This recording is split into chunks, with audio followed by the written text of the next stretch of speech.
Dear viewers, আজকের এই ভিডিওতে আমি এমন এক বিষয় নিয়ে কথা বলতে চাই যা নিয়ে আজকাল সোশ্যাল মিডিয়ায় অকারণে নানা রকম বিভ্রান্তি ও অপপ্রচার চালানো হচ্ছে। ইউটিউব, ফেসবুক, ইনস্টাগ্রাম বা টুইটারের মতো প্ল্যাটফর্মে প্রায় দেখা যায় কিছু তথাকথিত আঁতেল ভারতকে হিংসুটে দেশ হিসেবে চিহ্নিত করছেন। তাদের মতে ভারত নাকি প্রতিবেশী দেশগুলোকে সহ্য করতে পারে না, তাদের উন্নতি দেখলে ঈর্ষান্বিত হয়।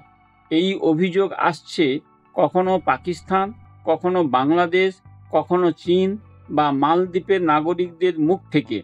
আর আশ্চর্যের বিষয় হলো, এই অভিযোগগুলো জোরালো হয় ঠিক তখনই যখন বিশ্বের সবচেয়ে ক্ষমতাধর দেশ আমেরিকা ভারতের উপর নানা আর্থিক চাপ সৃষ্টি করে বন্ধুত্বের ফাটল ধরায়। কিন্তু একজন সচেতন ভারতীয় হিসেবে আমার প্রশ্ন, ভারত কি সত্যিই প্রতিহিংসাপরায়ণ দেশ? ভারত কি প্রতিবেশীদের সহ্য করতে পারে না? যদি তাই হয়, তাহলে করোনার ভয়ঙ্কর সময়ে ভারত কেন বিশ্বের একাধিক দেশকে ওষুধ, ভ্যাকসিন এবং ত্রাণ পাঠিয়েছিল?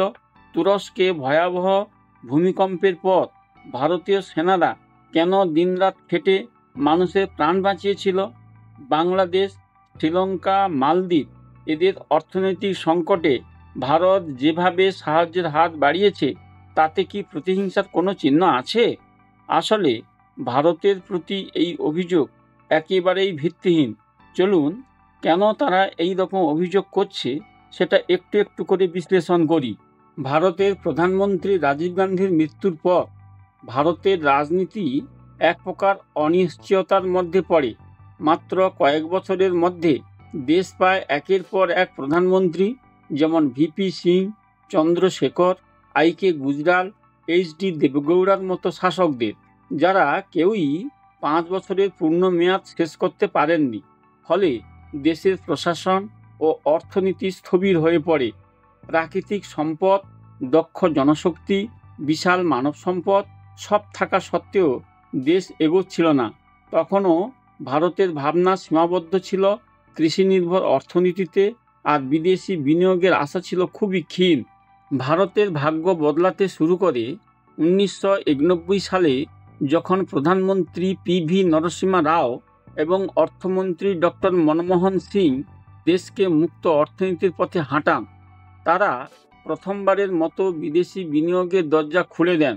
বন্ধ ঘরের দরজা জানলা খুলে দিলে যেমন বাইরের হাওয়া বাতাস ও আলো ঘরে হু হু করে ঢুকতে শুরু করে, ঠিক তেমনি বিদেশি বিনিয়োগ দেশে প্রবেশ করতে শুরু করে। ফলে দেশীয় শিল্পে নতুন প্রাণ আসে, বেসরকারি খাত শক্তিশালী হয়, আর ভারত তার নিজস্ব সক্ষমতার স্বাদ পেতে শুরু করে। সেই সময় থেকেই ভারত বুঝতে শেখে আত্মনির্ভরতা মানেই শক্তি, আর আত্মসম্মানই জাতির মেরুদণ্ড। দীর্ঘদিন ভারতের বিদেশ নীতি ছিল বেশ নরম স্বভাবের। বড় দেশগুলো ভারতকে ধমক দিতেও পিছপা হতো না, আর ভারতও প্রতিবাদ করত না। কিন্তু 2014 সালের পর এই চিত্র আমূল বদলে যায়। প্রধানমন্ত্রী নরেন্দ্র মোদীর নেতৃত্বে ভারত নতুন আত্মবিশ্বাসে উজ্জ্বল হয়ে ওঠে। তার make in India, digital India, আত্মনির্ভর ভারত এসব উদ্যোগ শুধু দেশকে নয়, বিশ্বকেও নতুনভাবে ভাবতে বাধ্য করেছে। আজ ভারত এমন অবস্থানে পৌঁছেছে যেখানে কোনো বড় দেশ ভারতকে হুমকি দিতে পারে না, বরং সমান মর্যাদায় কথা বলতে বাধ্য হয়। ভারত এখন বিশ্বের চতুর্থ বৃহত্তম অর্থনীতি, আর এর পিছনে রয়েছে ধারাবাহিক পরিশ্রম ও দৃষ্টিভঙ্গির পরিবর্তন। ভারত এখন শুধু উন্নয়ন নয়, সাফল্যের এক প্রতীক। মহাকাশ গবেষণায় চন্দ্রযান, মঙ্গলযান, আদিত্য মিশন সবই একের পর এক নজির। ক্রিকেটে ভারত বিশ্ব চ্যাম্পিয়ন হয়েছে। প্রতিরক্ষায় মেক ইন ইন্ডিয়া প্রকল্প ভারতীয় সেনাকে আত্মনির্ভর করেছে। র ও ডিআরডিওর মতন সংস্থা আন্তর্জাতিক স্বীকৃতি পেয়েছে। অপারেশন সিন্দুর, সীমান্তে দৃঢ় অবস্থান কিংবা কূটনৈতিক বুদ্ধিমত্তা সব মিলিয়ে ভারত এখন সত্যিকারের শক্তিশালী রাষ্ট্রে পরিণত হয়েছে। যে যেমন উন্নতি করে তাকে তেমন হিংসা করা হয়, এটাই প্রকৃতির নিয়ম। ভারতের দ্রুত উন্নয়ন অনেক দেশকে অস্বস্তিতে ফেলেছে। তারা বিভিন্নভাবে ভারতের ভাবমূর্তি নষ্ট করতে চায়, কখনো মিডিয়ায় মিথ্যা প্রচার করে বা কখনো সোশ্যাল মিডিয়ায় বিভ্রান্তি ছড়িয়ে। বিশ্বের কিছু ডিপ স্টেট শক্তি ভারতের অভ্যন্তরে বিভাজন সৃষ্টি করতে চায়, যাতে ভারত নিজের অন্তর্দ্বন্দ্বে জড়িয়ে পড়ে। বাংলাদেশ, পাকিস্তান, নেপাল, আফগানিস্তান, মায়ানমার এমন বহু দেশে আমরা দেখেছি কিভাবে অন্তর্কলহ সৃষ্টি করে শাসক পরিবর্তন ঘটানো হয়, কিন্তু ভারত এসব ষড়যন্ত্র শক্ত হাতে মোকাবিলা করেছে। ভারত এমন এক দেশ যার মাটিতে রামায়ণ, মহাভারত, গীতা জন্ম নিয়েছে। এই দেশ কারো উপর আক্রমণ নয়, বরং সহিষ্ণুতা, ভ্রাতৃত্ব ও মানবতার শিক্ষা দেয়। তাই তো এখানে শক, হুন, পাঠান, মোগল সকল জাতির মানুষ আশ্রয় পেয়ে ভারতীয় হয়ে গেছে। কিন্তু সেই সহিষ্ণুতাকেই এখন কেউ কেউ দুর্বলতা ভাবছে। যখন ভারত নিজের সীমানা রক্ষায় বা নাগরিক অধিকার রক্ষায় শক্ত আইন যেমন CAA প্রণয়ন করে, তখনই বলা হয় ভারত নাকি অসহিষ্ণু হয়ে পড়েছে। আসলে ভারত অসহিষ্ণু নয়, বরং এখন সচেতন ও আত্মমর্যাদা সম্পন্ন হয়েছে।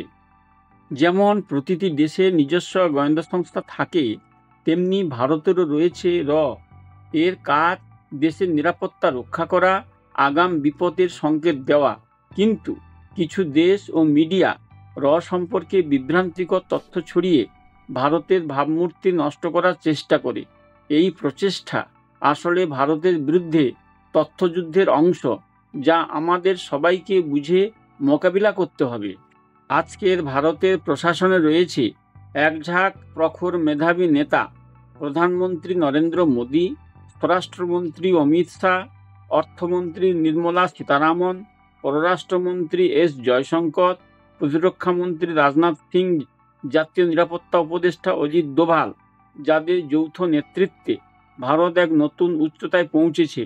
তাদের দক্ষতা ও নিষ্ঠার ফলেই আজ ভারত উন্নয়নের প্রতিটি সূচকে নতুন রেকর্ড গড়ছে।